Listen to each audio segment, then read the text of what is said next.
Hello, welcome to this lecture from Socrates to Plato, in which we'll be studying the figure of Socrates in Plato's early to middle dialogues, as well as the interpretations of Socrates in Pierre Hadot, Cogent Karatani, Martin Heidegger, and others.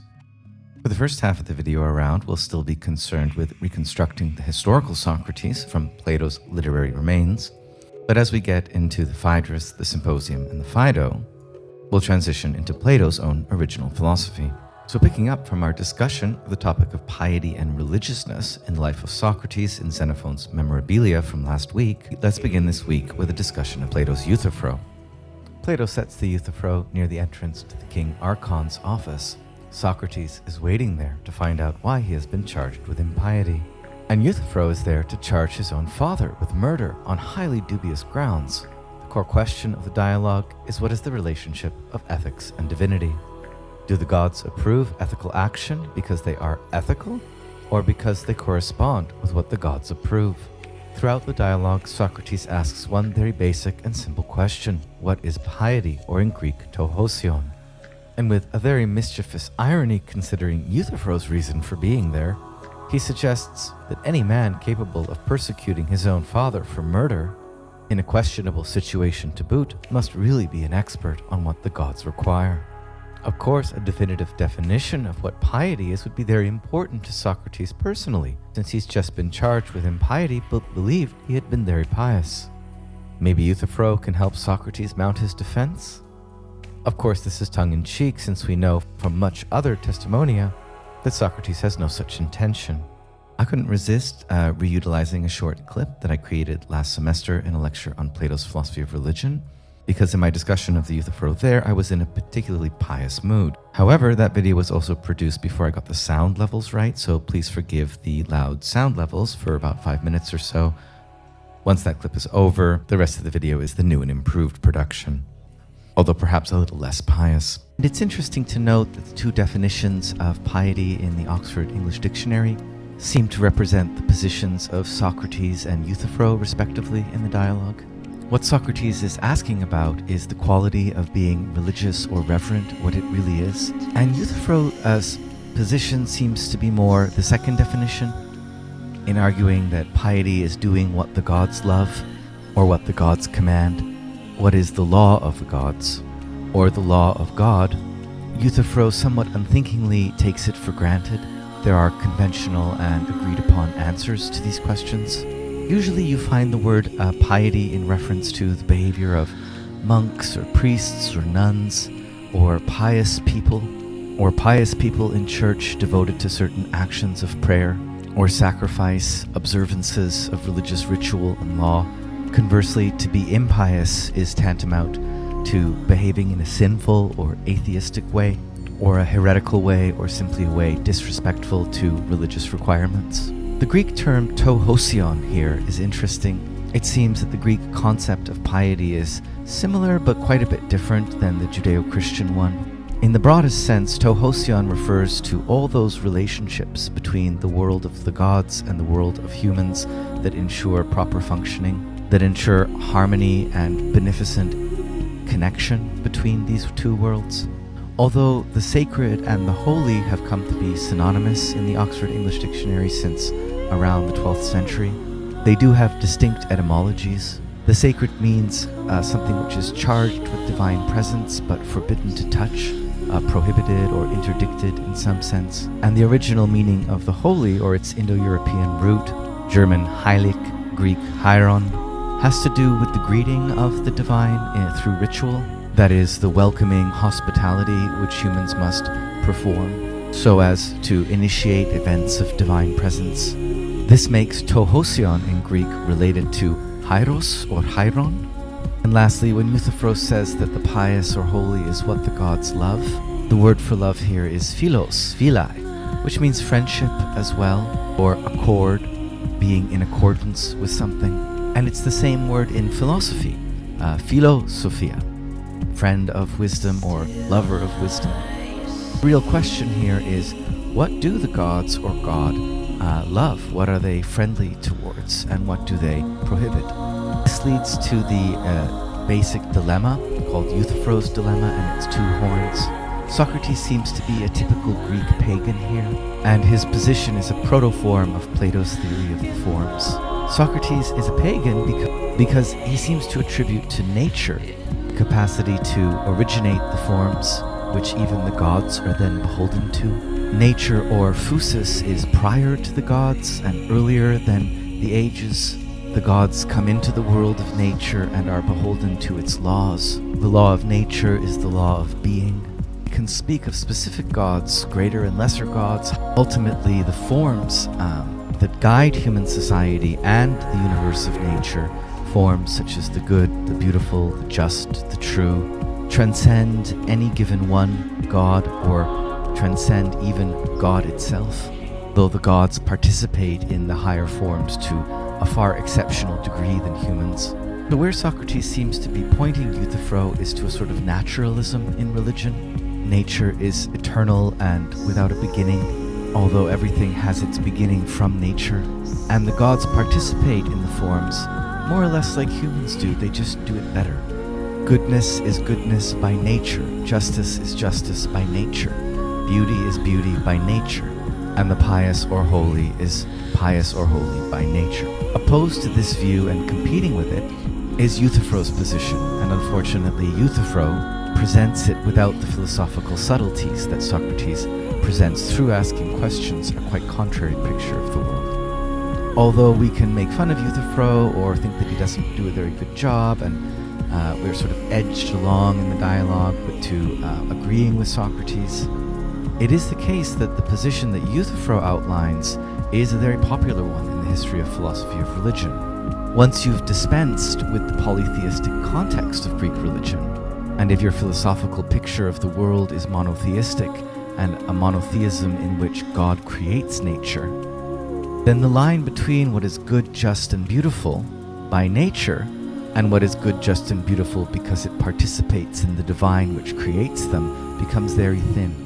This came to be known in the history of Christian philosophy as divine command theory, and it has many illustrious proponents, including in the 20th century Wittgenstein.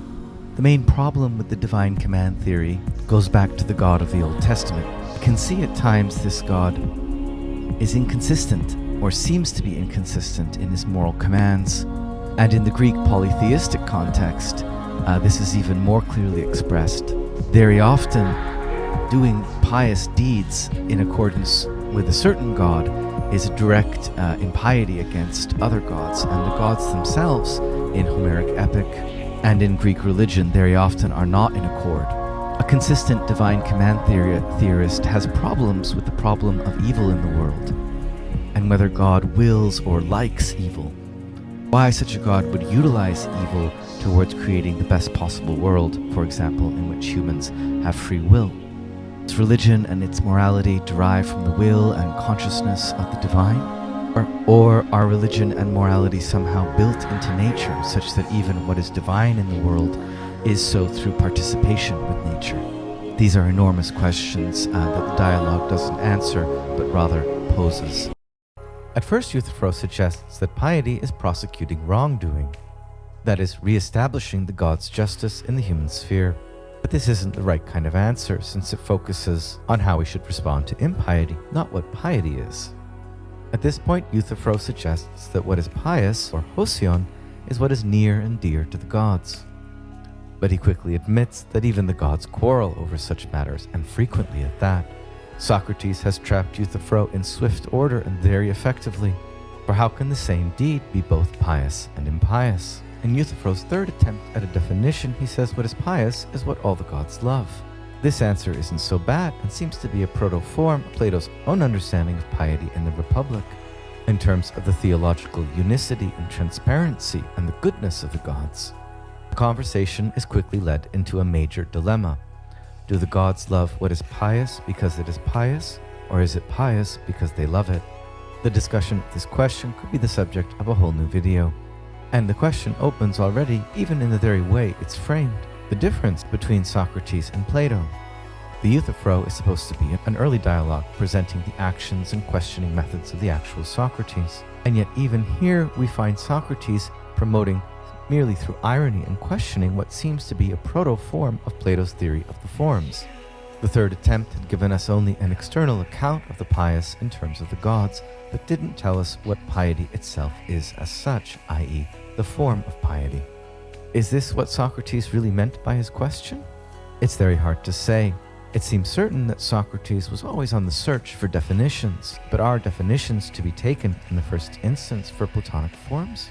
It could be, if this dialogue had ever really taken place, though what Socrates speaks or questions on behalf of here is simply the very ancient Greek idea that the gods themselves are born, emerge, come to be, and act in the context of physis, or nature.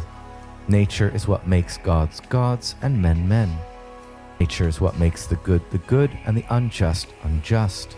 It is very common in Greek religious mythology for even the greatest god Zeus to be beholden to the order of the cosmos, of physis. Yes, he's the sovereign and can more or less do whatever he wants, but in actual fact his rule is limited on all sides, and he needs many alliances to preserve it, and is ultimately himself beholden to fate, the darker powers of destiny, the feminine and nature. If the real historical Socrates had asked this question, he might very well have been pointing to something quite common in Greek consciousness at the time, flowing as it did from Homer and Hesiod, that even the gods are beholden to nature or fate. But in the way Plato frames Socrates' questioning, it almost seems as if Socrates is groping towards something more, that is, not just a definition of piety by or from nature, but piety itself as a form. In my view, Plato's dialogue is very well aware of the dangers of its own memorial reconstruction here, for in the fourth and final attempt to define what piety is, we get a picture of Socrates' main interests and concerns in the topic that accords better with the depiction of Socrates in Xenophon than it does in the later Plato, so the Euthyphro would indeed be an early dialogue.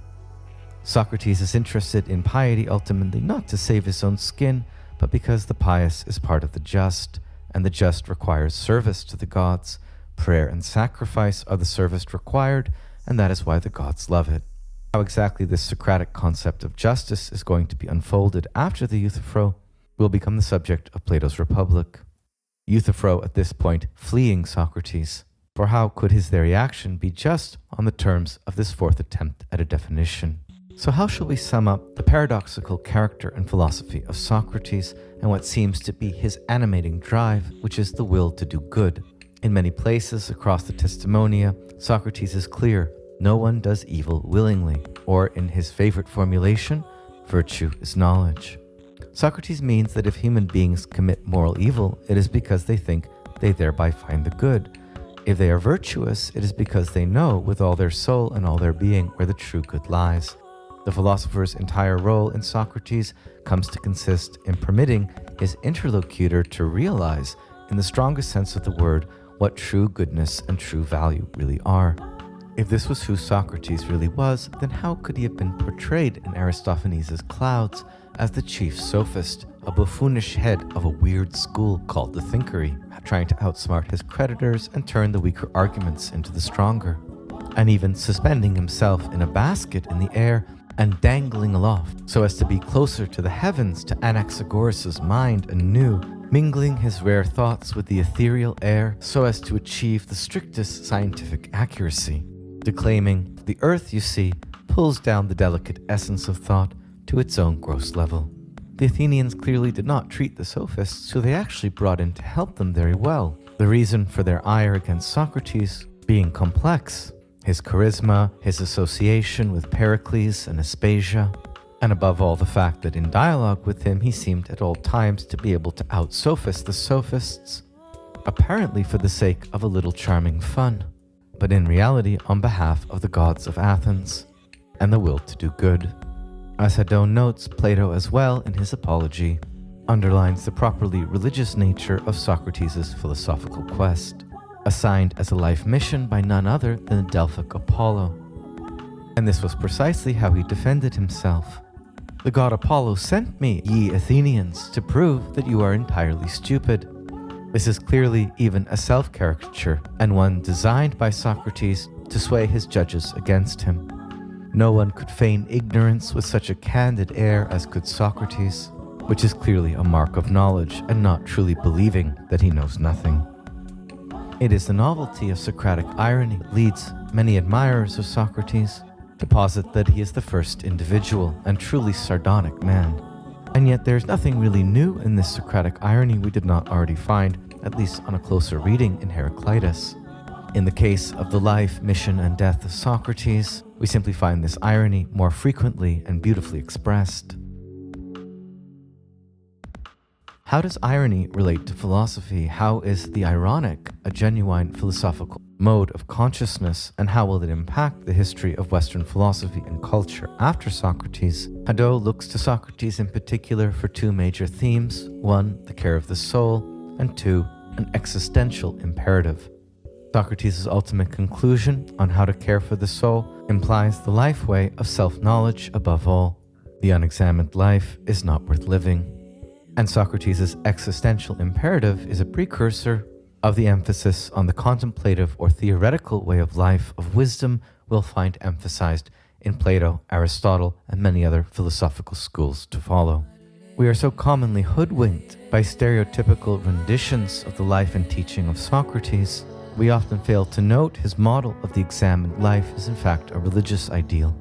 A traditional deity entrusted him with his philosophical mission, philosophy itself, or lucidity and rigor, becoming the path to true piety, true religion, and meaning in life. The purity of Socratic thinking is already in Socrates an opening into the divine, but a divinity who does not prod man to pasture with the god's whip blow, but encourages our finding our own way, only intervening, as Socrates' daimon does when we're about to make a misstep. Socrates' discourse thus bites the heart like a viper and provokes in the soul a state of possession, delirium, and drunkenness. In other words, sober though Socrates may be, the soul of his listener is completely bowled over. And it is out of this kind of love for Socrates, Plato will rethink the value of philosophical eros. It is true that in some sense, Socrates is responsible for the genesis of the concept of the unique philosophical individual. The reason for this being that Socrates is the first stranger completely at home in the Athenian polis. He is a stranger insofar as he is atopos, without place, extravagant, absurd, unclassifiable, and disturbing.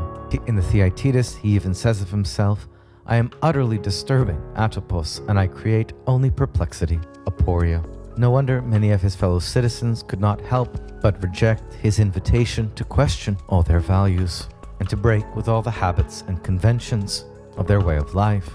But in the final analysis, the figure of Socrates emerges as the most worldly or cosmopolitan of the Athenians, and as the opposite of someone who is inaccessible or merely eccentric. He had a wife and children, talked with everyone in the streets, in the shops, in the gymnasiums, and he was also a bon vivant who could drink more than anyone else without getting drunk, and a brave, tough soldier. He cared for the self and for the city equally and in turn, and greatly helped the Athenians in all topics and above all in overcoming their fear of death. Merleau-Ponty, as Hadot points out, was one of the first to note this truly cosmopolitan dimension of Socrates, which in his case was a way of obeying the laws of the polis and at the same time resisting them as a private citizen. Socrates submits to the laws in order to prove from within the city itself the truth of his philosophical attitude and the value of his moral intention. Hegel was wrong to say that Socrates flees within himself in order to find the just and the good there. Rather, Socrates was an extrovert, one of those who found it impossible to be just by himself and at the same time to be just. Karatani's chapter 4, Socrates and Empire, to be mostly in accord with the positions in Pierre Hadot. For Karatani as well, Socrates' philosophical center and life mission is justice, which interestingly makes books 1 to 3 of the Republic most likely early Platonic dialogues, to which the rest of Plato's philosophy in the Republic is a response.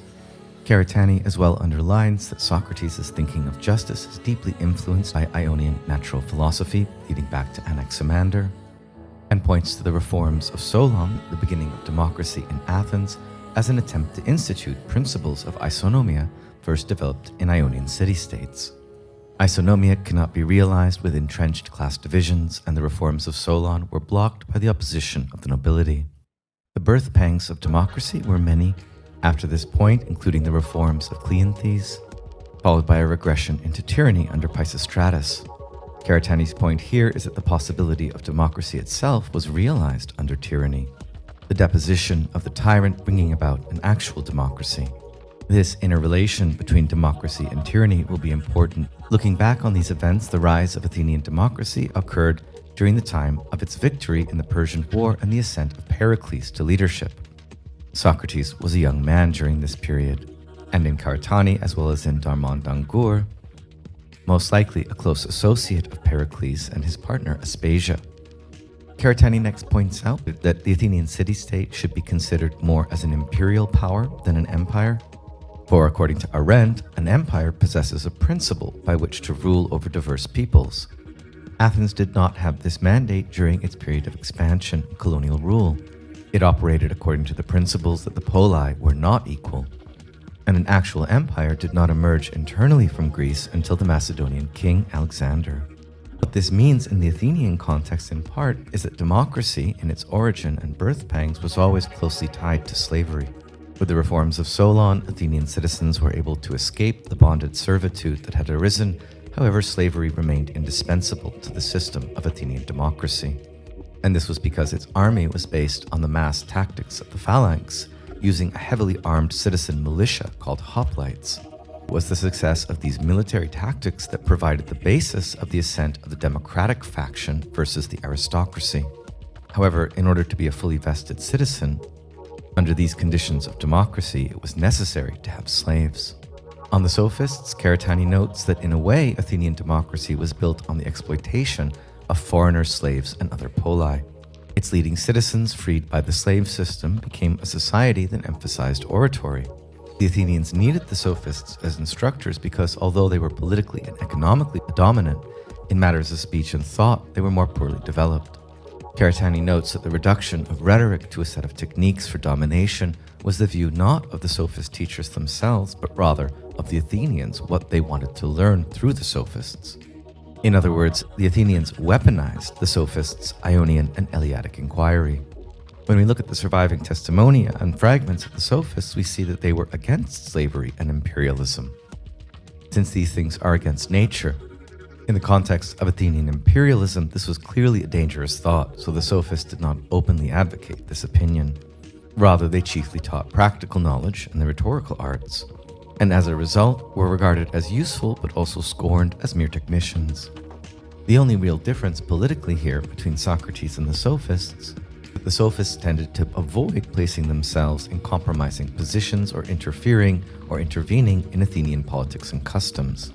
As non-citizens, they did not have the freedom to shit-disturb that Socrates did. Despite Plato's railing against the sophists and critique of them in his dialogue The Sophist, and in many other places, Plato's overall and considered view on the sophists is actually more generous. In The Statesman, he argues that the real sophists are the Athenians. In the Gorgias, the sophist is portrayed as a modest and unassuming individual.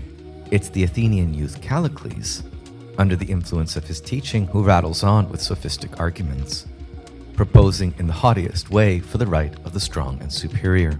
The Athenians, in fact, often digested sophistic teachings in the reverse way than was intended, nature or physis becoming the domain of natural talent, action, and will to power, with nomos, that is, law, religion, and morality, becoming no more than a device for the weak to rule over the strong. You might notice this sounds pretty fascist, and it is, as were the Athenians, and as remain many strands in Plato's and Aristotle's philosophy, as we'll see.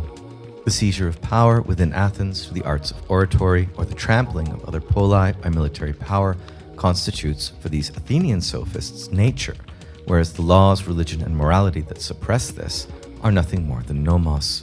The Athenians thus had a supremacist doctrine regarding themselves, and Plato rails against the actual sophists insofar as they remained powerless to prevent the development of this natural tendency to dominance and the dictatorial soul.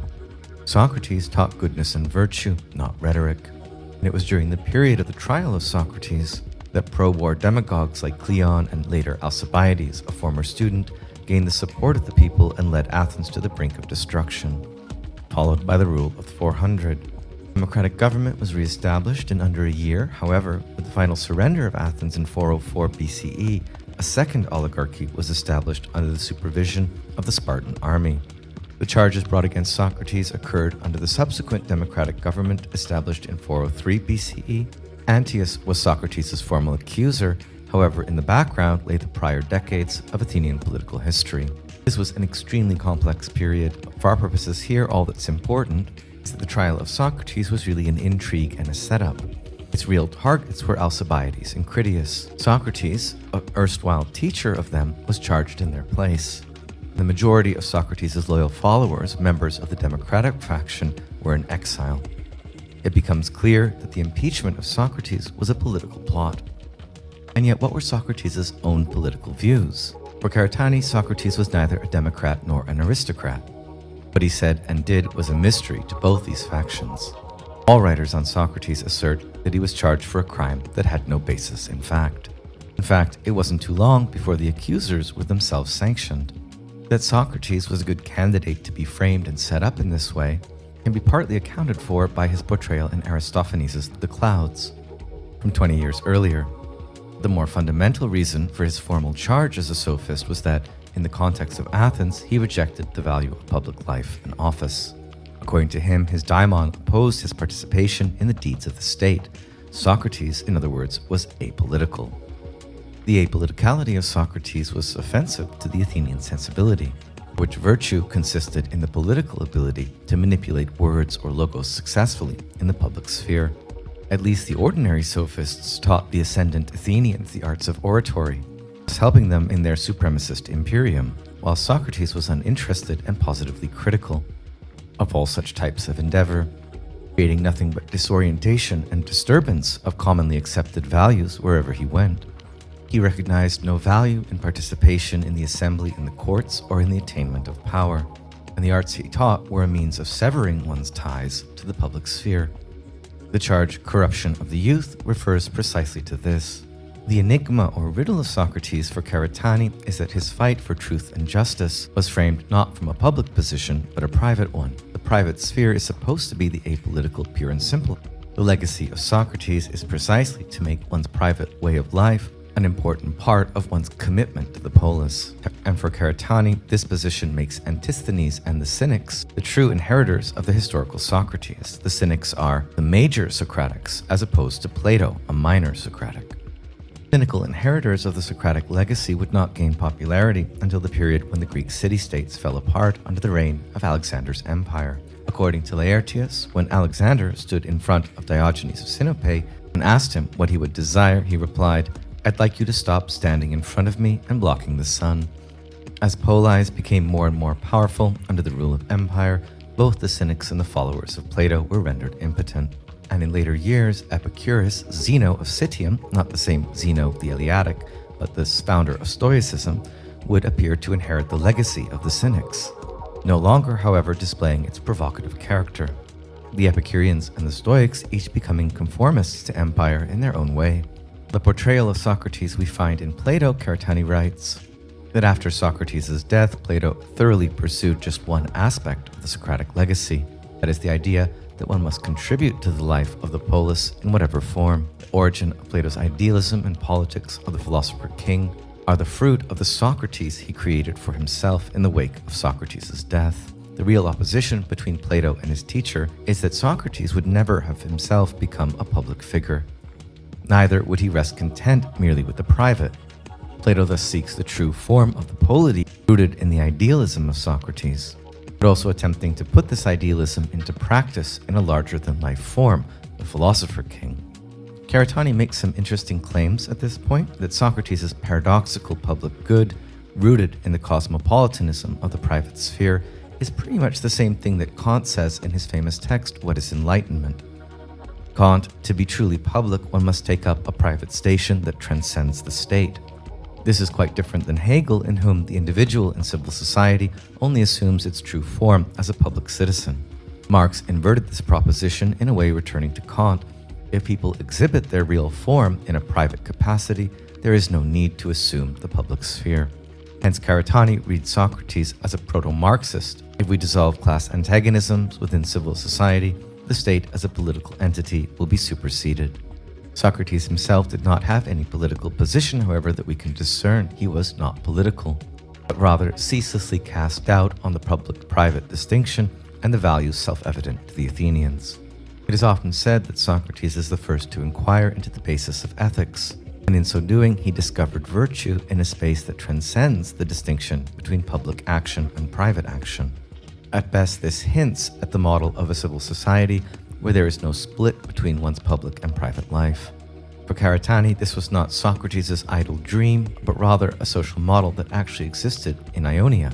On the topic of Socrates' daimon, Karatani writes, "Neither those who accused Socrates nor those who supported him really understood what he was thinking. This was largely because he himself did not fully understand it, receiving signs and behaving in obedience to oracles and dreams." Karatani notes helpfully that in fact the daimon belongs to a much greater antiquity than Zeus and the personified gods of Olympus. We must attempt to understand Socrates' daimon in a truly primeval sense. That is, as the presence of the liminal or the daimones within the more established gods of the polis, such as Apollo.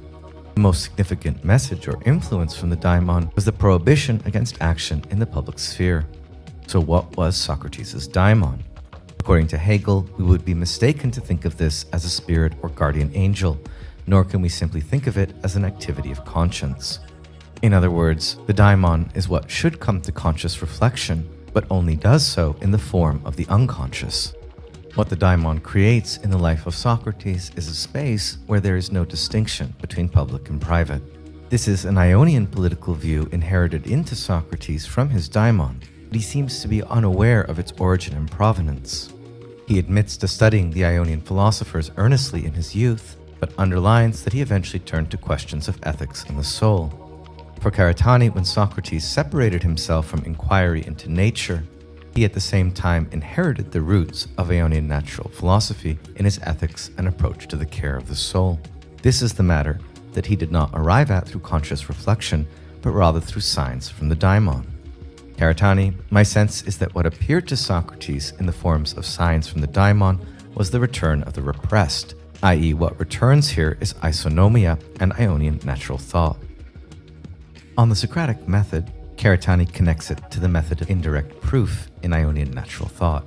The difference being that in the face of his interlocutor's assertion, Socrates did not argue the counter-proposition, rather he provisionally accepted his interlocutor's proposition in order to demonstrate that its own antitheses can be drawn from it. In this way, among the readings of Socrates we've covered, Karatani is clearest that the Socratic elenchus is just a modification of Ionian and Eleatic indirect proof. A very bewildering strategy indeed, but one that also reflects the influence of Socrates' mother upon him, for she was a midwife. And it is here that Nietzsche is in fact very close to Socrates. He too configures his rhetorical style as a means of helping people realize the truth by themselves. Karatani also underlines that Socrates' method of question and answer is qualitatively different from what we usually mean by dialogue. And this is a pretty clear indication in the Platonic dialogues of where Plato is reporting conversations that Socrates may have actually had versus using Socrates as a mouthpiece for his own ideas. The result of a sequence of propositions, much more predictable, and hence the plodding development of many of Plato's main arguments in the Republic and elsewhere. But the result of Socratic questioning is quite unpredictable. An interesting anecdote we haven't found elsewhere in the class. According to Diogenes Laertius, Socrates sometimes got beat up for using this method of chasing others into their own self-inconsistencies. And one time when he got beat up, he said, "Suppose an ass had kicked me, would you have had me file a suit against him?" One of the most interesting parts of Karatani's analysis of Socrates is when he reads him as the first psychoanalyst. The relation between Socrates and his interlocutor and the method of elenchus finds its analogy in the relationship of analyst-analysand in Freudian psychoanalysis. This is called the talking cure, but differs from what we usually understand by conversation. It is rather closer to the delivery of the patient's awareness. And the main problem butting up against all attempts of psychoanalysis and the psychoanalytic situation is, of course, transference from the patient to the analyst and vice versa. Socrates never transfers his own views into his patient, but rather brings about the extremes of transference and resistance in them to their own false opinions. And one could say that his status as the first psychoanalyst is what ultimately led to his death sentence. On the difference between Socrates and Plato, Karatani sums it up with the statements Socrates wrote no books, Plato wrote many.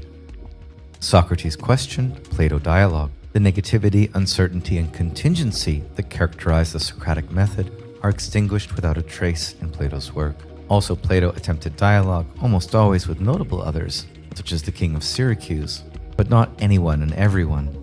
Bottom line here is that Plato remained quite aristocratic and inherited only a part of the Socratic method.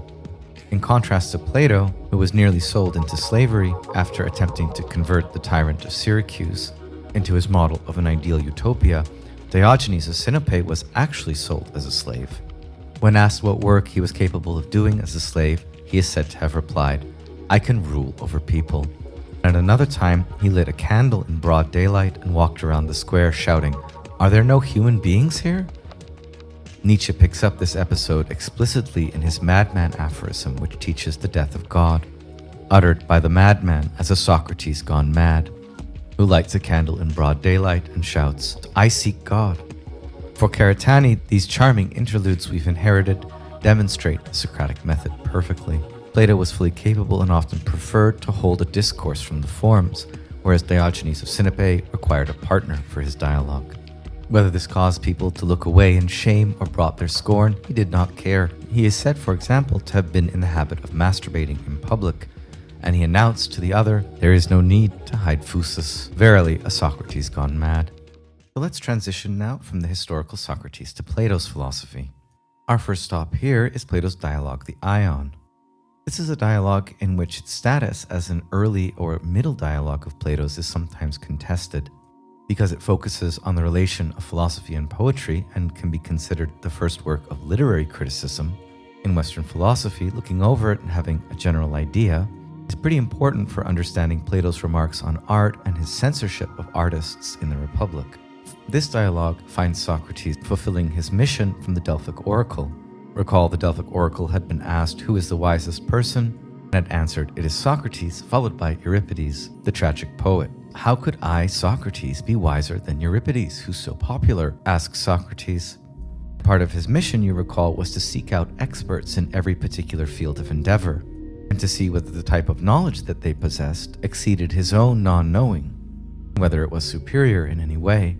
Thus the Ion stages a conversation that Socrates had with a great rock star or poet rhapsodist. And what it dramatizes is the status of poetry, both in regards to the gods and with respect to philosophical self-knowledge. I teach this more extensively in my philosophy of art class, but the basic background of the dialogue one needs to understand is this, that poetry was the most respected and elevated art form.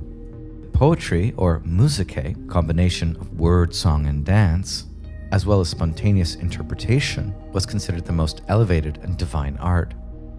The poet is respected because he reflects inspiration from the divine forces of the muses, both Hesiod and Homer invoking the muse at the outset of their poetic works. The Greek poet is known as an Iodos-inspired singer, Latin vates, and these poet performers in many genres are known as rhapsodes, sort of like our contemporary DJs. And this is also where we get the English word bard. Ion in this dialogue is a particular kind of rhapsode, a singer of Homeric epic. That is someone who memorizes, performs, or recites Homeric tales, often with ad-lib elements and spontaneous jazz-like improvisations on the standardized mnemonic formulas. In Greek culture and society, poets are considered inspired by the gods, and rhapsodes who perform the poets well are closer to the gods than ordinary mortals. Plato, as we'll see, becomes very suspicious of the high esteem in which poets are held. And so it seems is Socrates in the Ion. We're not sure if Socrates in fact held the views expressed by him in the Ion, but he might have. It does seem to be part of his divine mission, question experts in their field of knowledge and find them wanting. You can read more about the status of art and poetry in the slides. Let's get further into the dialogue itself. The setup of the dialogue is that Ion is a sort of rock star rhapsode from the stylish city of Ephesus. Yep, home of the Artemision and the philosopher Heraclitus. And he's just back from the healing city of Epidaurus, where he won the first prize at the festival of the Asclepion. So Ion is something of a high-profile DJ, always beautifully dressed and highly acclaimed for his skill. A traveler of the Greek festival circuit, he's very successful, although like many DJs, his ego seems a little ginormous.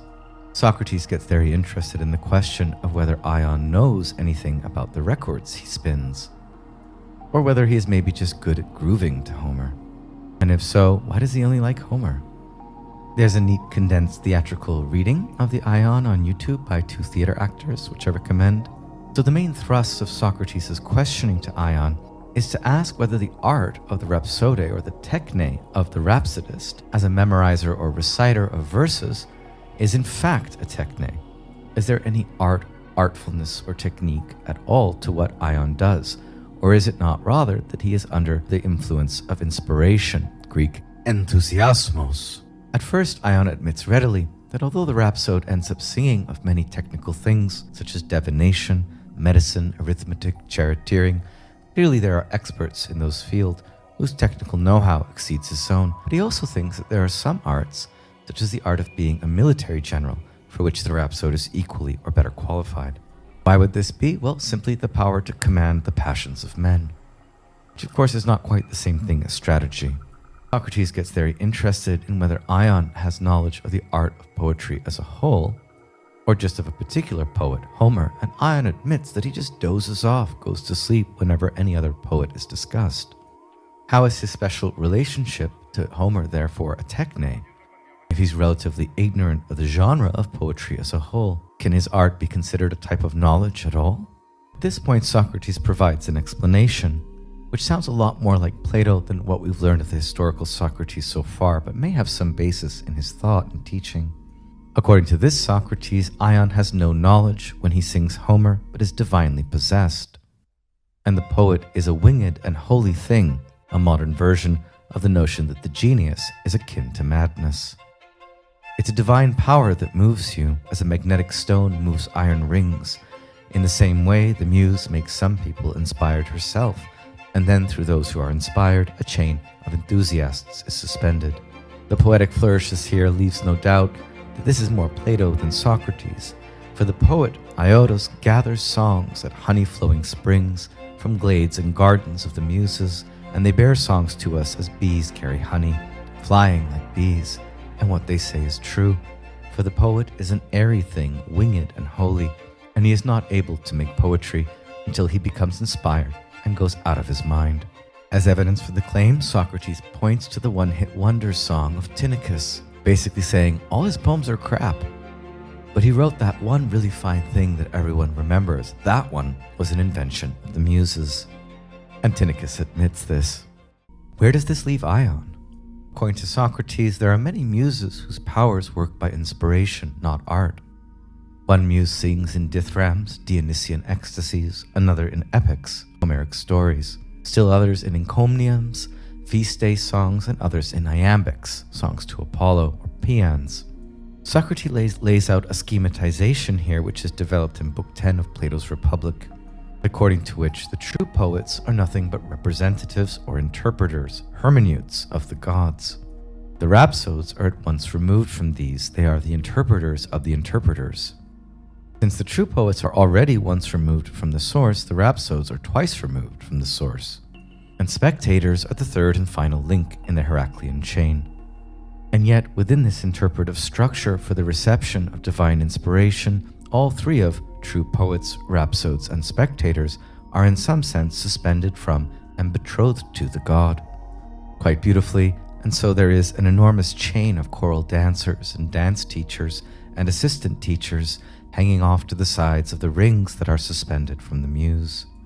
One poet is attached to one muse and another to another, and we say he is possessed, and that's near enough, for he is held. We'll return to this when we get to Book 10 of the Republic. Ion seems pretty happy at first with this idea that he's closer to the gods and divinely inspired, but as he begins to understand Socrates' import, he raises a few objections, paraphrased, "Hey, wait a minute, Socrates. I thought I liked what you were saying, but there's a problem. It's not true that when I recite Homeric epic, I'm simply mad, crazed, or inspired. Obviously, I'm thinking and knowing. I've got some know-how." What Socrates has done is to undermine any possibility of expertise in the arts. And Ion, in this sense, is correct in his objections. But at this point, Socrates deepens his argument by pointing out Ion's inconsistencies. another element of the dialogue arguing for its early Platonic provenance. The biggest takeaway from the Ion is the opposition of techne, know-how, versus inspiration or divine madness. Neither Socrates' nor Ion's argument is wholly convincing. The conversation hinges on the distinction of techne, artistry or know-how, and mania, divine inspiration or enthusiasmos. And both Socrates and Ion make good points, Socrates claiming that Ion should be praised for his role as a link in the chain of inspiration, as in fact lovelier than most mortals and closer to the divine. Not, however, a knower, and Ion is rightfully not wholly convinced. If he can whip up a passion of weeping from a very happy crowd and then bring spasms of ecstasy to a miserable one, based on his transitions and interpretations in song, he must know what he's doing in some sense. Theater is a form of knowledge. Probably the positions of Ion and Socrates can be reconciled with the simple recognition that all true artistry requires both diligent craft and frequent inspirations. Some arts and artists are more craft-based, and others more vision and inspiration-based, the architect versus the musician. But Socrates is probably wrong here in the claim it's all inspiration and no craft at all, for there's doubtless an art of memorizing the rhapsode must deploy, as well as an art of pathos or affect in performance. Again, we must wonder from these very flowery, beautiful passages whether they reflect more Plato than Socrates. They're certainly some of the most beautiful poetry and prose in the Platonic canon. The dialogue concludes simply with an ultimatum. Which do you prefer, Ion, to be thought dishonest or inspired? Of course, Ion chooses inspiration, and in this way the intrinsic complications of the dialogue are resolved heavy-handedly in favor of Socrates. The next dialogue we'll be looking at briefly is Plato's Phaedrus. This is the first one that is definitely a middle period work. It's somewhat in the same genre as the Ion, however, in that it provides some of Plato's most mystical and florid writing. In the Ion, Socrates' praise of divine madness, or their inspiration, enthusiasmos, had a critical edge, but in Plato's Phaedrus, the affirmation of the value of enthusiasm and mania for philosophical eros and creativity is largely unmixed with criticism. This dialogue has been extremely influential in the history of philosophy, particularly in philosophical poetry. Recounting the history of this influence would take a long time, but suffice to underline two exemplars. The Phaedrus as well as the Symposium could be considered the key texts or the Bibles of German Romanticism and idealism, such as in the literary writings of Friedrich Hölderlin. And this text as well is foundational for the recent philosophical movement of Derridean deconstruction. Derrida's masterful but almost impenetrable work, Dissemination, being developed from out of a discussion of the distinction between speech and writing here. The dialogue as a whole is amazingly fun. Socrates leaves the city, something he almost never does because he loves the agora, of course, and goes into the country, sits by the river Ilissus under a plane tree with a special someone, that is Phaedrus.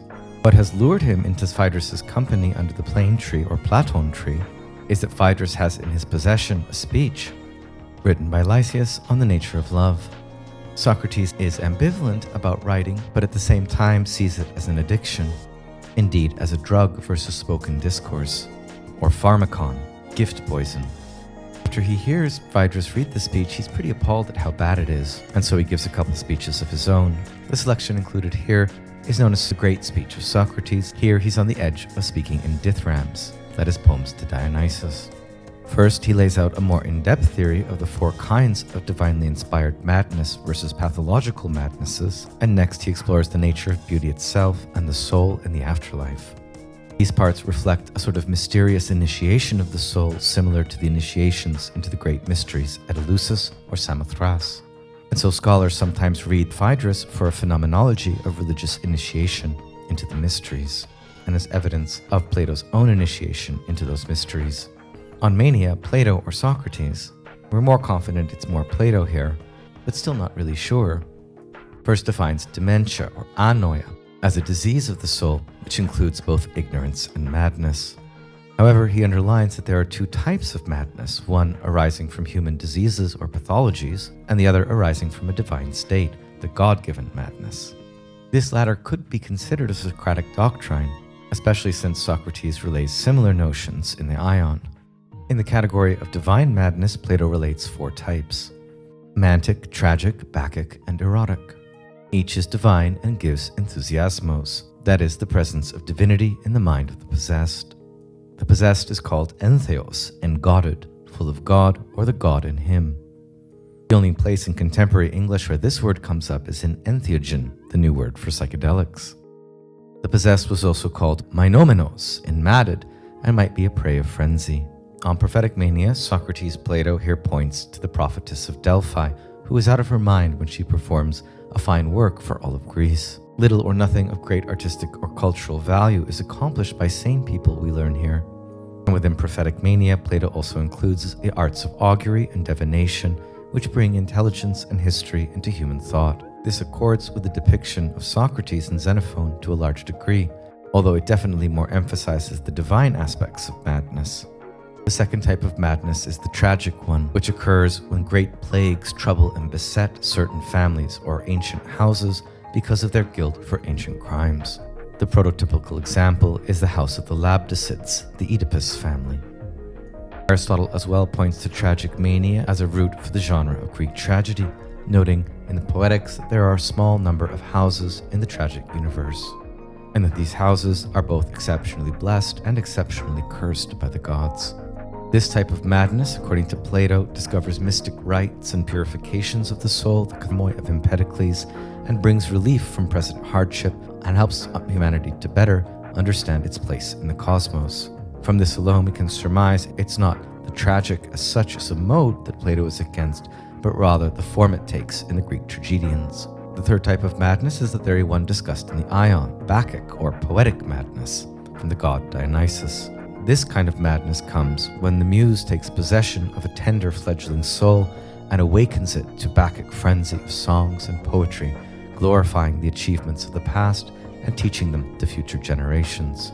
And one of the most powerful statements in all of Plato, if anyone comes knocking at the gates of poetry and expects to become an adequate poet by acquiring expert knowledge of the subject without the muse's madness, he will fail and his self-controlled verses will be eclipsed by the poetry of madmen. This is nothing new, but seems to be a development of Socrates on Bacchic madness in the Ion. The fourth and best type of madness, according to Plato, is the erotic variety. No, it's not erotomania in the modern sense. It's the madness that comes when someone sees the beauty we have down here and is reminded of true beauty, and he takes wings and flutters in his eagerness to rise up, but is unable to do so. This is the best and noblest of all the forms that possession by a god can take. Both here in the Phaedrus and in the Symposium, Plato will give us an extensive discourse on erotic mania and its relation to philosophical Eros. Even on beauty, however, when we read the Phaedrus, we might read it more in terms of the Platonic form of beauty, or more in terms of the indigenous or phenomenological experience of the beautiful, the latter perhaps being one of Socrates' favorite topics. Plato goes on here to define beauty as what is most radiant among all things, scintillating through our clearest of senses, that is sight. And in the most formal definition of beauty that we inherit from ancient aesthetics, he writes, "Beauty has this privilege alone, to be the most clearly visible and the most beloved." The Greek terms here are to exphanestaton, that which shines forth most purely, in Heidegger's translation, or to erasmiotaton, that is what is superlatively beloved or erotic. Note already, this is the opposite of modern aesthetic theories of the beautiful in terms of subjective or disinterested delight. Beauty is defined formally by Plato here in two superlatives. The beautiful itself is what is most visible, shines most clearly through the senses, and thus purifies and awakens the senses. This is true. When you look at something so-so or ugly, the senses to a large degree close off. They don't open up to the radiant sight of being and the good expressed in beauty.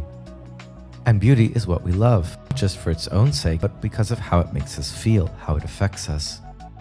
Indeed, we yearn for the beautiful. Desire is an irreducible element here in the experience of beauty.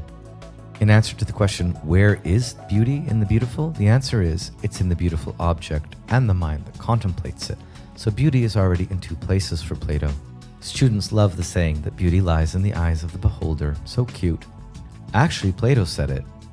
But he did not mean thereby that beauty is merely subjective or relative. He just meant that the form of the beautiful, or the beautiful itself, is in the beholder. He also emphasized it's in the object itself, and ultimately beauty itself is only in the space between. Next, Plato gives us a profoundly visual and visceral phenomenology of the experience of the beautiful within the painful, joyous, and anguished manic experience of love. The beautiful is like a particle that streams into the eyes of the beholder and irrigates the soul, watering the scar tissue of the wings of the soul, causing the wings of the soul to sprout anew. This is a painful but exhilarating experience, like being in love. Quite literally for Plato, desire for the beauty of the beloved streams into our eyes, heals our broken wings, and gives flight to the soul. For more on this topic, you can check out this interesting Swedish publication, The Phenomenology of Eros. Why is the fourth type of madness or erotic madness the best? Especially given that erotics always involves an eristics or painful, terrible strife.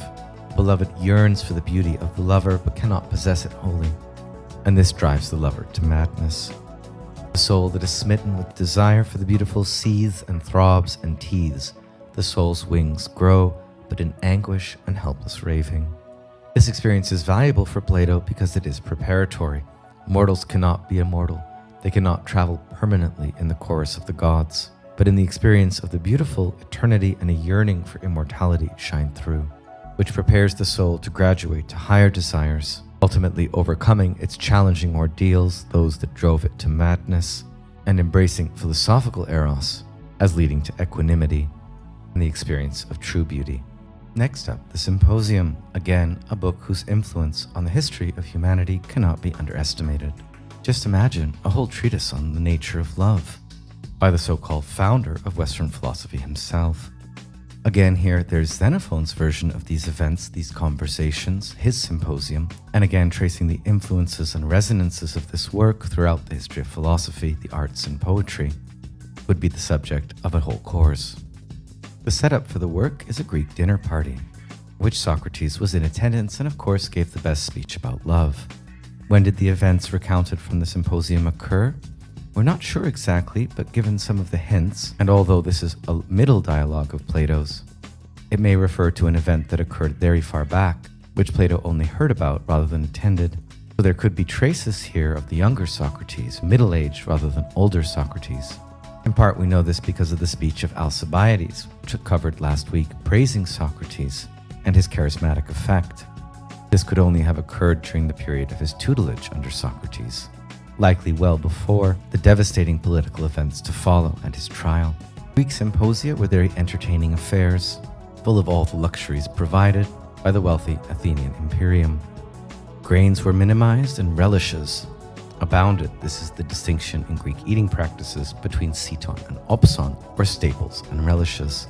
Diluted wine was consumed, often in vast quantities, a wine which very often had psychoactive properties. And there was plenty of entertainment, such as flute girls. The center of these symposiastic gatherings, however, is the conversation, the going back and forth among attendees, each tasked to give a speech about a similar topic and evaluate the merits and demerits of other speakers. Many such topics could be discussed in a symposium, but the topic at hand here is love. Several speeches have transpired earlier in the dialogue, before arriving at the two most important speeches, first Aristophanes' speech, and next Socrates' speech. The great speech of Socrates in the Phaedrus and his speech about Eros in the Symposium ought to be read together. We covered over lightly, but should underline that another main theme in the Phaedrus is the journey of the erotic soul once it has left the body, traveling for 1,000 years or more in the chorus of the gods, or descending into infernal realms. The philosophical soul, of course, navigates these vagaries of Platonic transmigration with grace. You can listen to Socrates' speech in toto in two videos provided this week, produced by me and read by my friend Al Yin. Let's turn now to a basic discussion of the philosophical interest and importance of Aristophanes' and Socrates' speech before turning to Pierre Hadot's reading of the figure of the philosopher in Plato's Symposium. Most significant in the fourth speech by Aristophanes is that love is defined as a yearning for lost wholeness or desire as a lack. This is explained in terms of the once upon a time theme of our souls having been united with our soulmates, only then the genders were separated, much to our anguish. This is a very comical myth positing at the dawn of humanity a kind of cosmic androgyne or hermaphrodite, defining the original human as four-armed and four-legged, and the genitals as the site of a scar and the trauma of separation. Sex feels so good, according to this dialogue, because it gives us a simulacra or effigy of the feeling of our original unitedness with the soulmate. And sex very often doesn't work out, people being quite unable to find their soulmates, simply because they don't fit together quite in the right way. In Platonic terms, this occurs because we are too fixated on Pandemian Aphrodite, the Aphrodite born of Zeus and the moon, Dion, who is common and merely sensual. Whereas what our focus should be is the Uranian Aphrodite, the Aphrodite born when the testicles of Uranos fell into Pontos, creating a great foam, Aphroditos, which sprang the goddess of love herself in her original form. The transition from Aristophanes' view of love as a yearning for lost wholeness or a lack, and Socrates' own speech on love, which he learned from the priestess Diotima of Mantinea, would be considered a transition from immature to mature philosophical conceptions of love.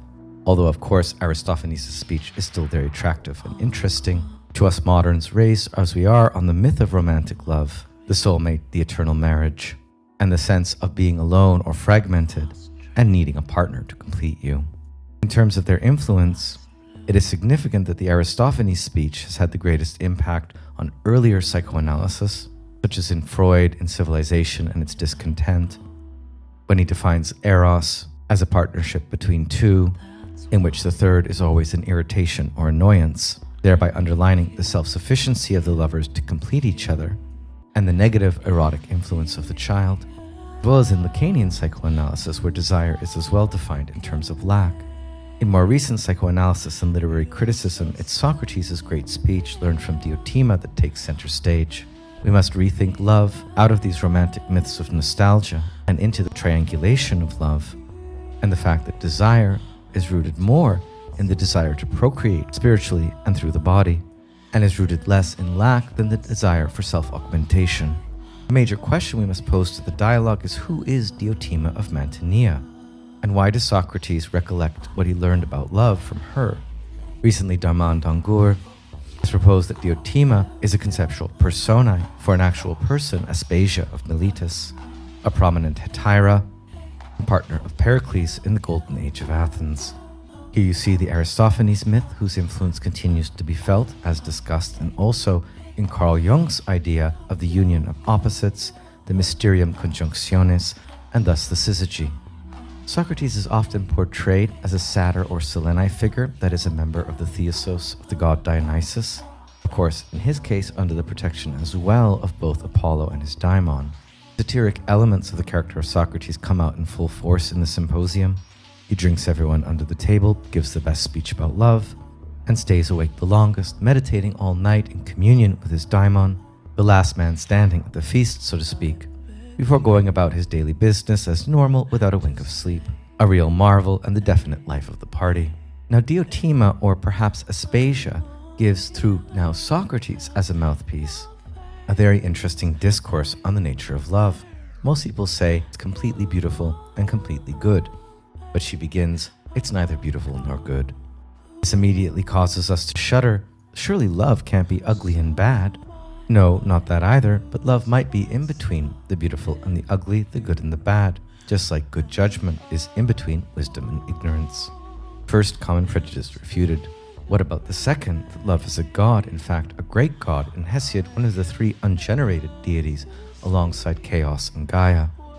Nope, sorry, that's also a prejudice, for all true gods, especially the eldest, possess good and beautiful things, whereas love desires them. If he has anything divine about him, certainly can't be the most divine of the gods. Score 1 for Socrates Aspasia, -1 Empedocles. Again, well, if love's not a god, it must be immortal. Nope, not that either. Love, in fact, is in between, or metaxu, the mortal and immortal. That is, love is the liminal and shuttles in messages, signs, dreams, portents, sacrifices, and more or less all important things between the realm of the gods and the humans, or between the realm of being and becoming. Love here becomes the kind of cosmic glue. So what is this in-between power we call love? A great spirit, or daimon. In other words, love is spiritual, a matter of the becoming of being. The consequences of such a doctrine for how we should live our lives and how we should love is fascinating and profound. Since love itself is an in-between being, its experience is ever a triangulation. We've been conditioned to think of the lover and the beloved as symmetrical, a closed system, the couple. And this is how Freud defines Eros, as a relation between two in which the third or child or other lover or neighbor is always excluded. That the third arrives in the form of a child inevitably leads to all the problems diagnosed in Freudian psychoanalysis, this existential situation being the root of the family complexes. As profound seeming as this view may be, there is in fact a more profound way of understanding love, and we get it already in Plato. And if you get interested in this, you can see the wonderful exposition of Diotima's speech and other dimensions of the Greek understanding of Eros in Anne Carson's excellent book, Eros the Bittersweet, another fantastic topic for an essay. According to Diotima, love is never a closed system between two individuals, but always involves a more open third relation or element which can either facilitate or destroy the dyadic love relation. And furthermore, love is a trinity. There is always a loving, the act of desire, defined initially here as the act of desire to possess good and beautiful things forever, the being loved, which is more passive and more fickle, and then there is the love itself, that is the Eros or demigod in between that shuttles across this between. For me, it's pretty clear that the psychology and philosophy of Eros in Diotima's speech far surpasses that in Aristophanes' speech, which doesn't even make this basic distinction so visceral in our lived love relationships between the loving and the being loved as separate spheres. How many relationships fall apart because one partner styles themselves more as the lover and the other more as the beloved? And who benefits more from this arrangement, the lover or the beloved? And how is love itself, that is the in-between, augmented or evanescent based on the symmetry or asymmetry of love? I think we can much more easily verify this account of the nature of love than the idea that it's simply a totalizing desire for a return to wholeness, a kind of one-off finding your forever person and living happily ever after. How often does that work out? No, I know it's not impossible and it does happen. That doesn't make it any less of a myth. In fact, when it does occur and relationships deepen through the stages of love into storge, mature love, this almost always occurs only on the basis of the psychology of love provided by Diotima. Next, Socrates relates Diotima's fascinating new myth of love's birth. Did Plato make up this myth? Is this one of Plato's myths? Is it actually a myth that Aspasia or Diotima may have told? Recall in Hesiod there's no explanation for the birth of love. Eros is one of the great ungenerated gods. But here love has an interesting birth, that is, at the festival of the birth of Aphrodite. Eros is born very shortly after Aphrodite. At this great event, Poros, the son of Metis, English resourcefulness, the son of cunning, cunning being a great Titan goddess, was there among them. When they had feasted, Penia, poverty, sufferance, or spiritual emptiness came a-begging, as poverty does when there's a party, and stayed by the gates. Now Poros got drunk on nectar. There was not wine yet, you see, and feeling drowsy, went into the garden of Zeus, where he fell into a deep sleep. Then Penia schemed up a plan to relieve her lack of resources. She would get a child from Poros, so she lay beside him and got pregnant with Eros. Okay, so love was born when a female gold digger raped a sleeping rich guy. Not really the most PC myth, to be sure. You could just as well reverse the genders here. You know what Plato's saying. But at least the genders weren't reversed here, because then our alarm bells would really be going off. And what is the result of this illicit nocturnal union of Poros and Penia? That is, of the same want and emptiness described in the Aristophanes myth, and the resourcefulness which fulfills and satisfies it? Well, as the son of Poros and Penia, Eros's lot in life is like theirs. In the first place, he's always poor, but he's far from being delicate and beautiful. Instead, he is tough, shriveled, shoeless, homeless, always lying on the dirt without a bed, sleeping under people's doorsteps and in roadsides under the sky, having his mother's nature, always living with need. But on his father's side, he is a schemer after the beautiful and the good, brave, impetuous, intense, an awesome hunter, always weaving snares, resourceful in wisdom through all his life, and a genius with enchantments, potions, and clever pleadings. He sounds like every derelict artist I've ever known. More specifically here, he sounds like a quite extreme version of a very young and passionate Socrates.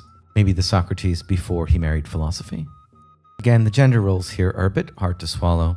Forgetting about the circumstances of love's conception for a minute, one could just as well reverse them. Note lastly the resonance here with Socrates' conversation with the courtesan and his intimate knowledge of magic formulas and spells. I'm inclined to believe these myths and analyses of love derive mostly from the historical Socrates, with only a few Platonic embellishments. Next, and in the most useful part of Socrates' speech, we hear about what the lover really wants. It is not, contrary to popular opinion, and even Socrates' own at the time, to possess the beloved forever. Ultimately, that's not really love, and it's not what the lover really wants. What the lover wants, according to Diotima, is to give birth to him or herself within the aura of the beauty of the beloved. This doesn't necessarily mean that love is selfish, for one can very much care for the well-being of the beloved in and of themselves. But what the lover wants for themselves through love is rebirth in beauty, rebirthing themselves within the presence of beauty, whether in body or soul.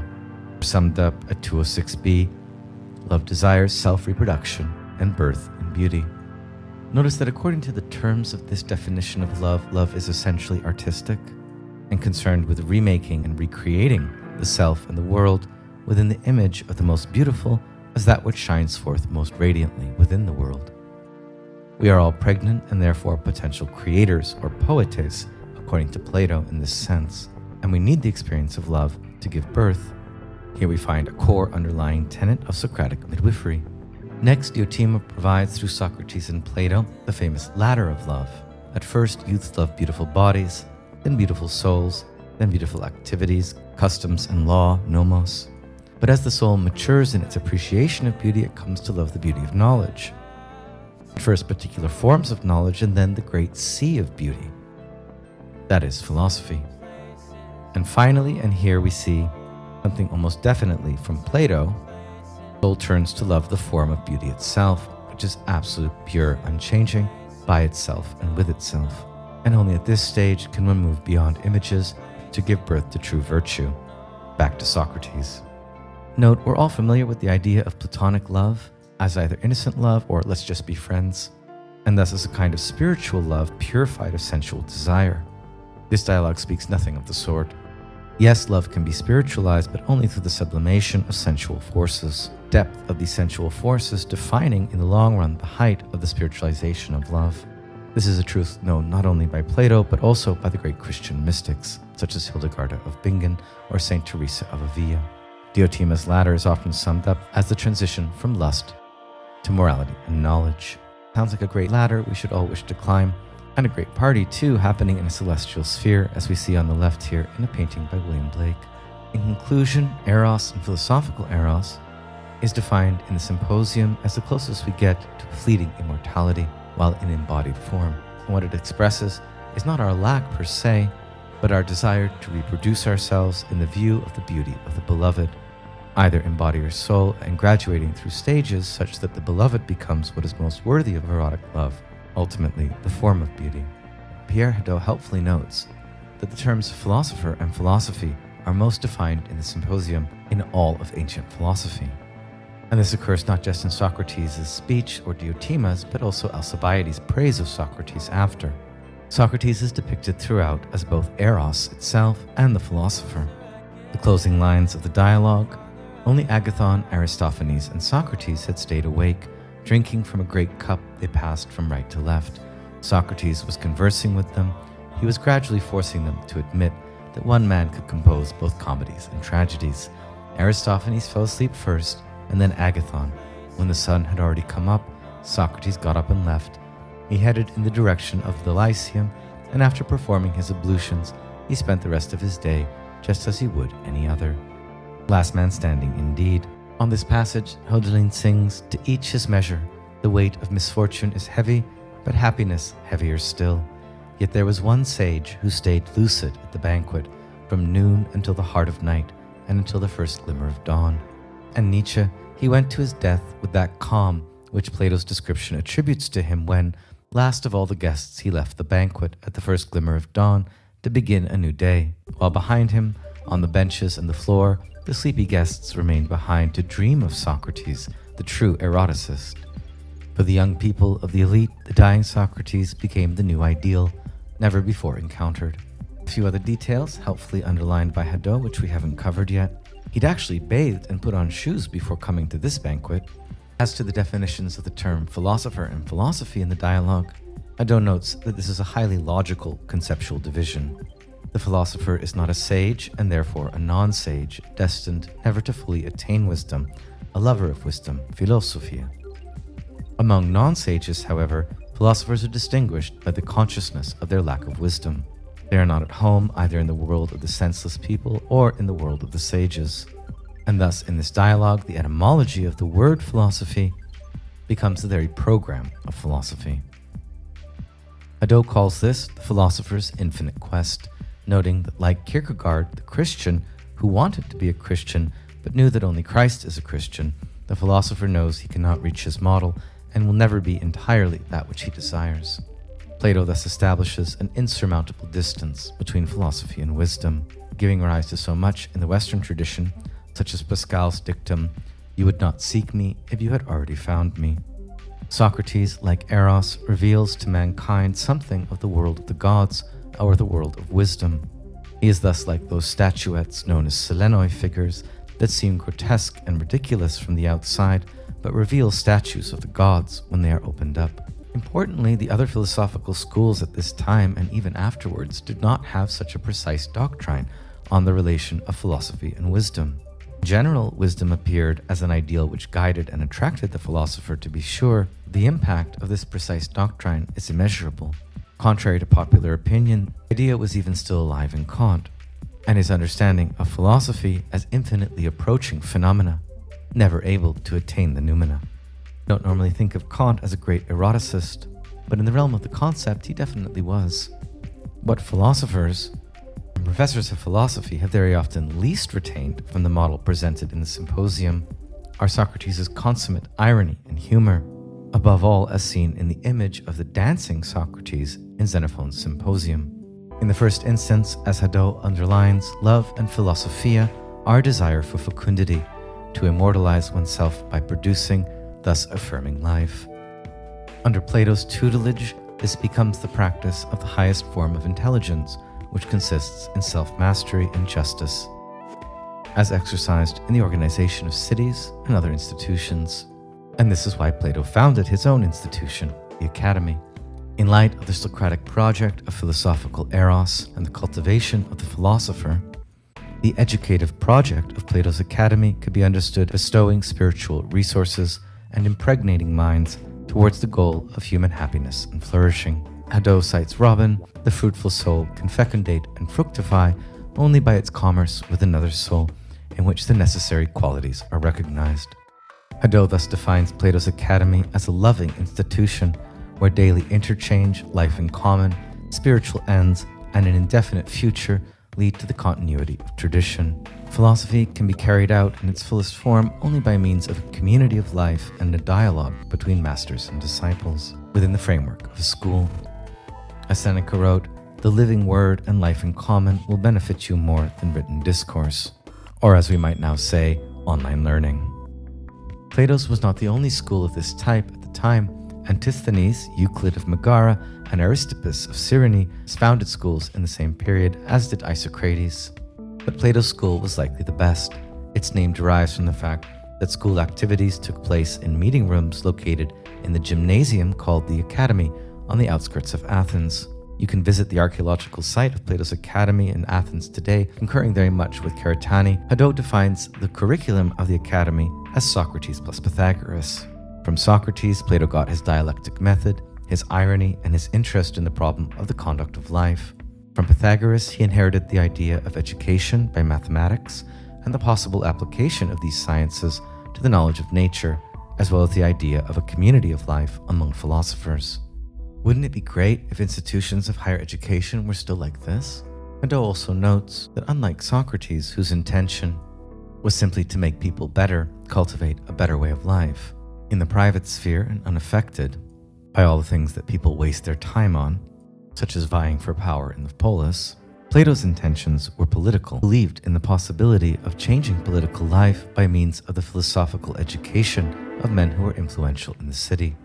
Writing in the seventh letter, Plato's letters being the only place where we hear from Plato in his own voice, I was irresistibly drawn to praise true philosophy and to proclaim that by its light alone one can recognize where justice lies both in public and private life. Plato tried to play a political role in Syracuse but failed. The running joke among philosophers trying to change the world when they run into each other on the public tram. Back from Syracuse, eh? The sophists had also claimed to train young people for political life. Plato wanted to accomplish this by providing them with a knowledge far superior to that which the sophists could give them. This involved a rigorous rational method, as well as a love of the good and focus on the inner transformations of the person. Plato's pedagogical and political innovation to train not only skillful statesmen, but human beings. In this way, we can consider the academy as an apolitical oasis, where in order to realize his goal, Plato had to make an immense detour. He had to create an intellectual and spiritual community whose job it would be to train human beings to be new humans, however long this might take, and hence the project of the Republic. In the course of this detour, moreover, his political goal risked being forgotten, and it is interesting in this regard to hear Plato say that philosophers will have to be forced to be kings. Clearly, Socrates still had the greatest influence here. For Plato, human beings can only become fully human in a perfect city. Since we don't have one, the best we can do is recreate the microcosm of an ideal city, a community, and learn to govern ourselves according to its norms. This is what all subsequent philosophical schools would attempt to do as well. The basic method of Plato's academy can thus be summed up: living contact and educative love. What characterized Socrates' pedagogy was the fact that it attributed capital importance to living contact between humans, and Plato agreed. Plato was the first to institutionalize this philosophy of education, taking place within a community, group, or circle of friends in which an atmosphere of sublimated love prevailed. And this also accounts for how Plato was more forward-thinking in regards to gender egalitarianism. It was considered significant that two women, Axiothea and Lastheneia, had been pupils of Plato and Speusippus, Axiothea not being ashamed to wear the simple cloak of the philosophers. It held fast to this outfit, for it distinguished them as members of the school from other people.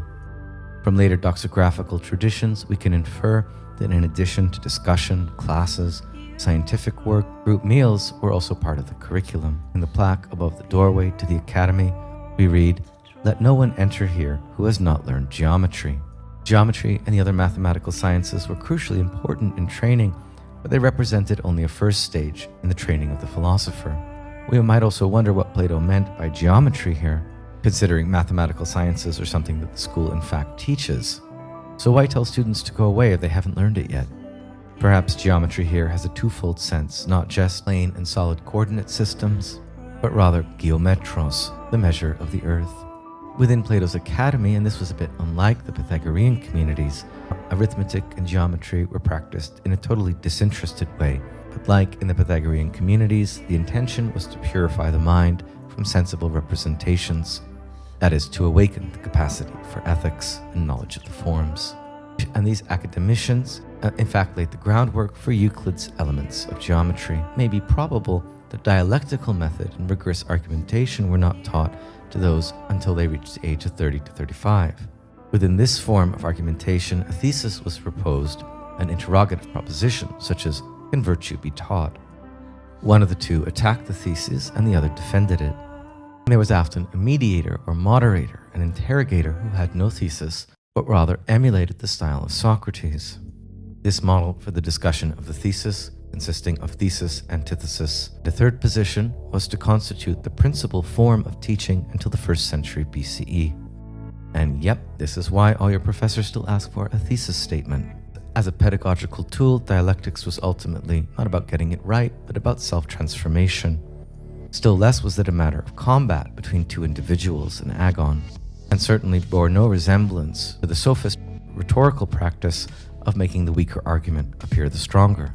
Rather, dialectics was a joint effort on the part of interlocutors in accordance with the rational demands of reasonable discourse, or logos. Plato himself writes, by more dialectical, I mean not only that we give real responses, but that we base our responses solely on what the interlocutor admits that he himself knows.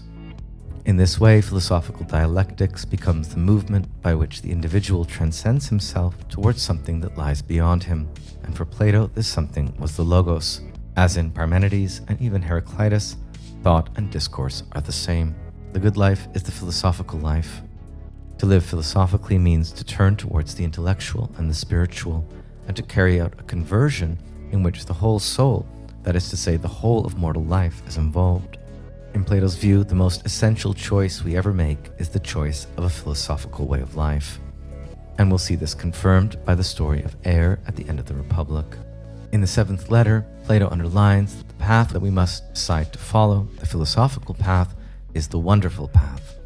Those who really do philosophy are distinguished from those who don't really do it, easily recognizable as those who have only a veneer of superficial opinions.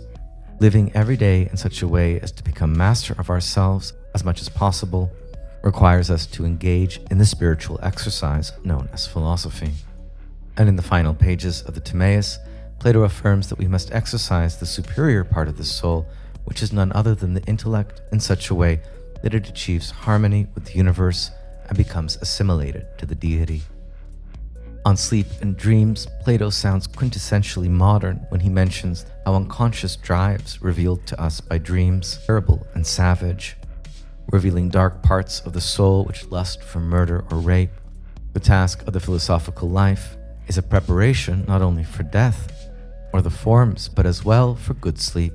For Plato, if we wish to avoid bad dreams, we must prepare ourselves every evening by trying to awaken the rational part of the soul through inner discourses and research on elevated topics. This makes the practice of philosophy sound like the night prayer, consummately religious and philosophical activity.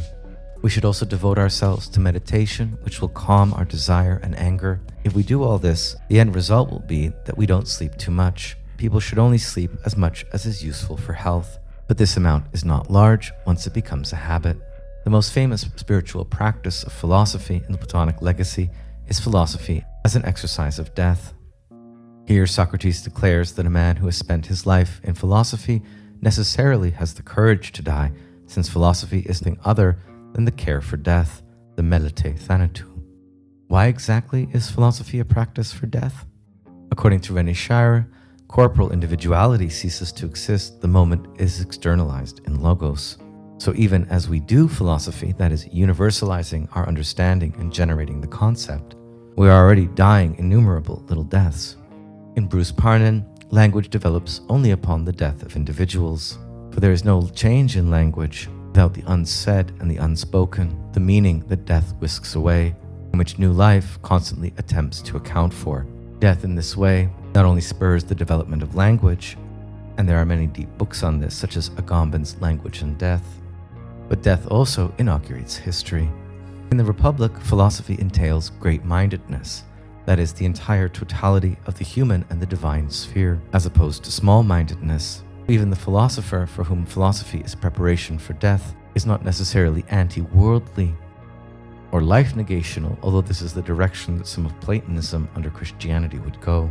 We must still ask, given Socrates' emphasis on irony, humor, and life affirmation, whether his doctrine of death in the Phaedo is consistent with what we know of him or is in some way a Platonic embellishment. On the soul's love and philosophy, Hadot quotes a wonderful line from Plato: "We learn only from the people we love." Along the path of philosophy, the amorous emotions which the soul feels in the sight of beauty here on earth evokes unconscious recollections of transcendent beauty in our previous existence. Even the humblest earthly love summons this transcendent beauty that attracts it. Philosophy can thus never be reduced to discursive rationality. It is rather the heritage of Socratism or the educative power of loving presence. Returning to and drawing from the Phaedrus again for a moment, Hadot notes Plato's comparisons between the vision of the mysteries and philosophy. Beatific vision, inspired through philosophical Eros, is similar to that enjoyed by people initiated into the mysteries of Eleusis. Such knowledge transcends all enunciation and discursivity, but it engenders virtue in the soul. Philosophy in this way becomes the lived experience of presence. And from the experience of the presence of the beloved, we rise to the experience of transcendent presence, the eternal world of the forms. Whitehead was right when he commented, "The idea of pure knowledge or pure understanding was completely foreign to Plato's thought. The age of the professors had not yet come." Correcting a bit here, Karatani's reading of a still somewhat aristocratic Plato, Hadot points out, I think more correctly, like Socrates, Plato's emphasis, in his school at least, was on living one-to-one discourse. So why did he write dialogues? We have an answer to this in his own words. Written discourse goes rolling around in every direction.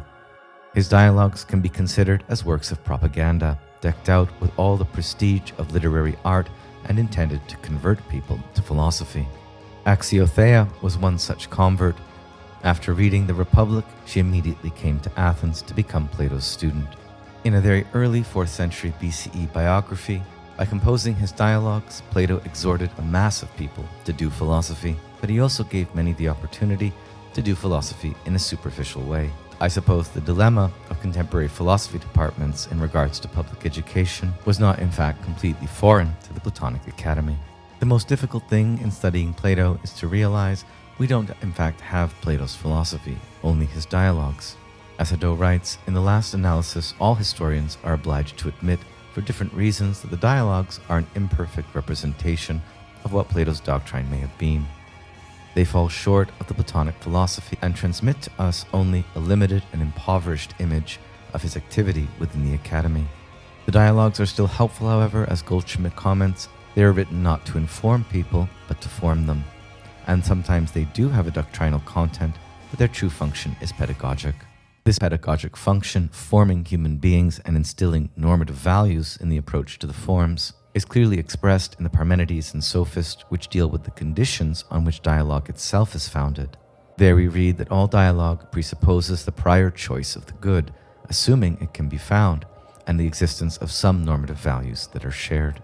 As Plato himself writes, imagine that one refuses to determine for each object of discussion a definite form or idea, then one will not know where to turn one's thoughts, and the possibility even of discussion will be annihilated. This way, Hadot despiritualizes and detranscendentalizes Plato's so-called theory of forms. Viewed pedagogically, it's nothing of the sort, but rather the practical affirmation that the form is inherent to every dialogue worthy of the name. And it is here that Plato's theory of forms can be considered a theory of values, not just the positing of a supersensible world beyond the earthly. How should we go about in the next couple of weeks when we work on the Republic finding the essence of Plato's philosophy? For sure, this essence remains supra-discursive. The Platonic dialogues do not say everything. They do not say what the norms are, or the forms, or reason, or the good, or beauty. Their definitions of even these things always hint at the inexpressible in language and the inaccessible by any definition. We experience forms, reason, the good, or beauty through the dialogues, however, insofar as they are shown to our philosophical desire, or Eros. But ultimately, nothing is said of them. In the final analysis, the Socratic Platonic mode of life has played a role of capital importance as the choice of a way of life and of philosophical discourse as an integral part of the good life. What philosophers and professors of philosophy have very often least retained from the model presented in the Symposium are Socrates' consummate irony and humor, above all as seen in the image of the dancing Socrates in Xenophon's Symposium. Book 2, passage 17 to 19 of Xenophon's Symposium is well worth a revisit here. Socrates is much enjoying a dance and congratulates his dancing master. "I certainly am," said Socrates. "I've noticed something else too, that in the dance, no part of the body is idle. Neck, legs, arms, all exercised together. It was just the sort of dancing to develop suppleness of the body. Personally, I should like very much you, my Syracusan friend, to teach me the gestures." "What will you do with them?" asked the man. "I shall dance, of course," said Socrates. This raised a general laugh, but Socrates went on with a perfectly straight face. "Are you laughing at me? Is it at the idea of my wanting to take exercise to improve my health, or enjoy my mood, or sleep better? Or is it that I'm bent on this kind of exercise, i.e. the dance, not wanting to develop my legs at the expense of my arms, like a runner, nor my arms at the expense of my legs, like a boxer, but by working hard with my whole body to make it evenly proportioned all over? Are you laughing because I shall have to find myself a training partner, or undress in public at my advanced age, and because in cold weather I shall exercise under cover, and in a heat wave beneath the shade? Or is this why you're laughing at me? Because my stomach is larger than it should be, and I want to reduce it to a normal size. Don't you know that the other day Charmides here caught me dancing at daybreak? The audience is charmed and won over, Callicles adding, "Call me in, Socrates, when you start to take dancing lessons, so I can act as your partner and learn along with you." "Come on now," said Philippus, "let the girl pipe for me, so that I may dance too." Clearly, Socrates' enthusiasm and even his dancing were infectious. These must clearly be traits which mark the genuine philosopher. One of Socrates' most distinguishing characteristics was the affirmation of life. How strange then that the philosopher who philosophizes as a practice for death, who is not afraid of death and sees the world of death as a healing of life, is what we will remember through Plato's depiction in the Phaedo. Lastly, this week, and more briefly since we've run out of time, we turn to Plato's Phaedo. Here's a little clip to introduce the work at the site of the prison of Socrates in Athens. If you go to Athens today, even in the height of tourist season, on the Mountain of the Muses, directly beside the Acropolis and the Agora, you seldom find any tourists at all. As you walk over this beautiful mountain in modern-day urban Athens, you're literally walking on the same path that may have been trod by Socrates 2,500 years ago. On the other side of the Mountain of the Muses, quite close now to the Agora, to the Acropolis, you find this archaeological site thought to have been an ancient prison, and whether spurious or not, identified by plaques as the prison of Socrates.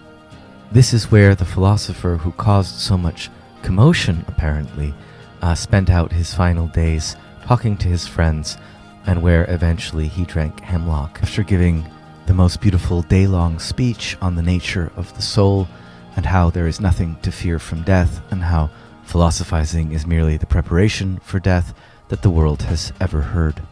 Most scholars regard the Phaedo as perhaps the first complete work in which Plato finally feels free to put his own views into Socrates' mouth. And it's easy to see why scholars believe this, that is, if we take Socrates' expression of agnosticism in the Apology seriously and as more suited to the historical Socrates. And it is also in the Phaedo that Plato's theory of forms, perhaps for the first time, makes its appearance. Are these common opinions among the scholars definitive? Probably not. We've already found a good deal of emphasis on piety and the religious in Socrates, and from within his very affirmation of life, or the dancing Socrates, it is not too much of a stretch to imagine that he might indeed have had a very profound doctrine of death, and thus had good reasons not to fear it.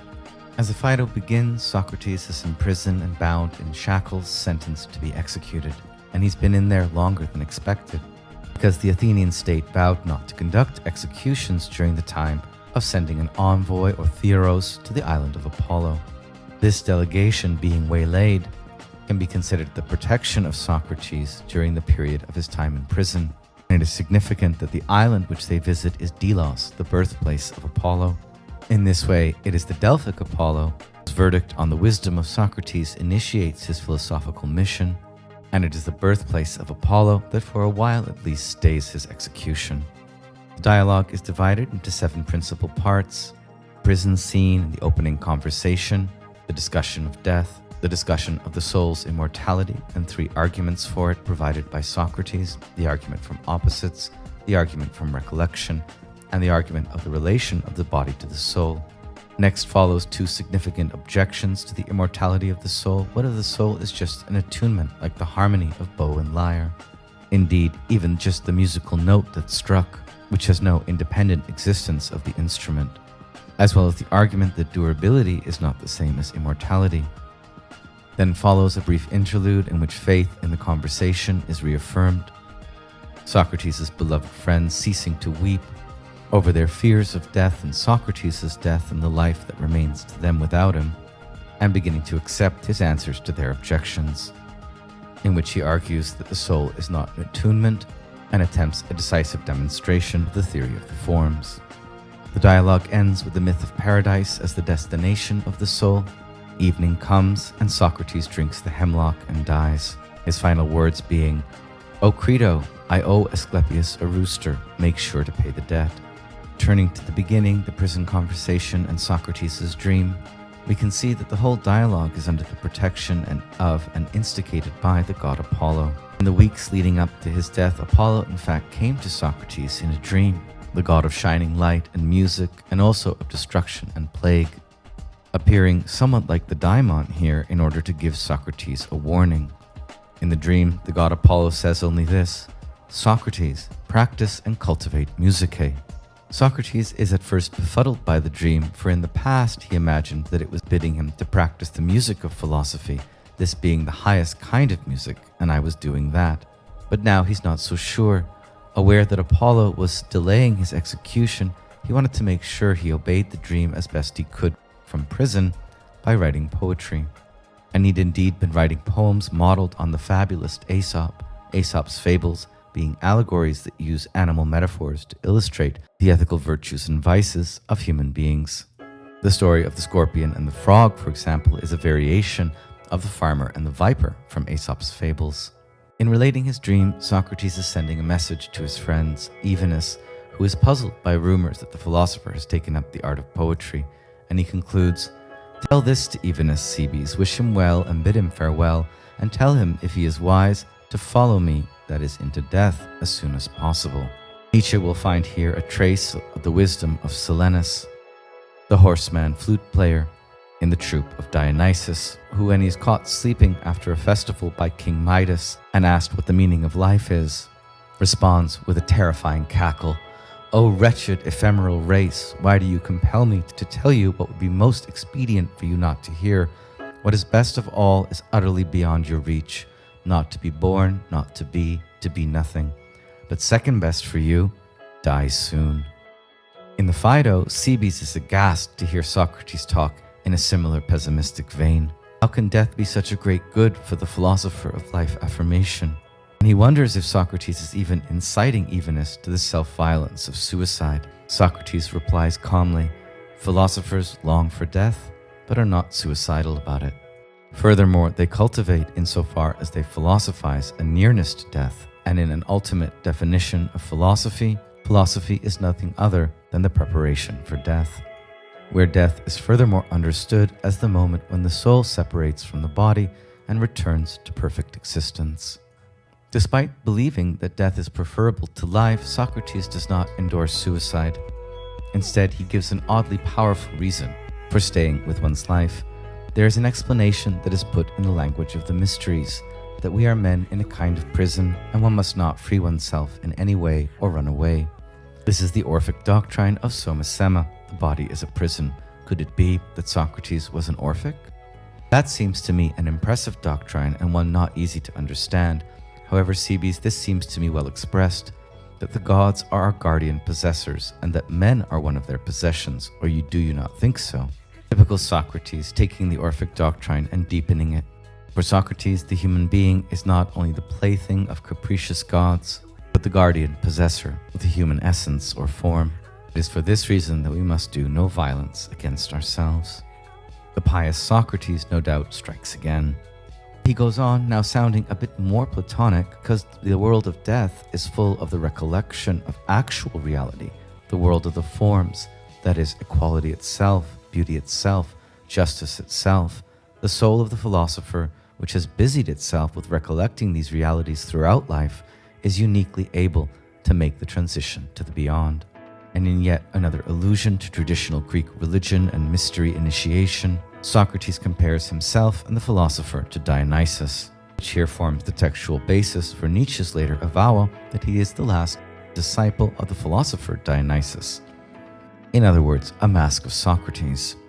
Socrates says, "It is likely that those who established the mystic rites for us were not inferior persons, but were speaking in riddles long ago when they said that whoever arrives in the underworld uninitiated and unsanctified will wallow in the mire, whereas he who arrives purified and initiated will dwell with the gods."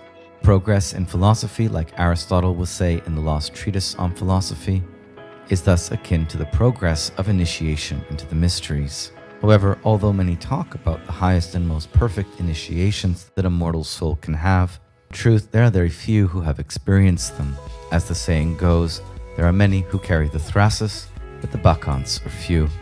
The thrasis being the ritual implement used by the Maenads and others in the retinue of Dionysus, a staff with a pine cone with which the Dionysian revelers celebrate ecstatically the god who comes into the presence of the dance. Most interestingly, these few true initiates, according to Socrates, are none other than those who have practiced philosophy in the right way. I have, in my life, left nothing undone in order to be counted among these as far as possible, as I have been eager to be so in every way. How very sincere.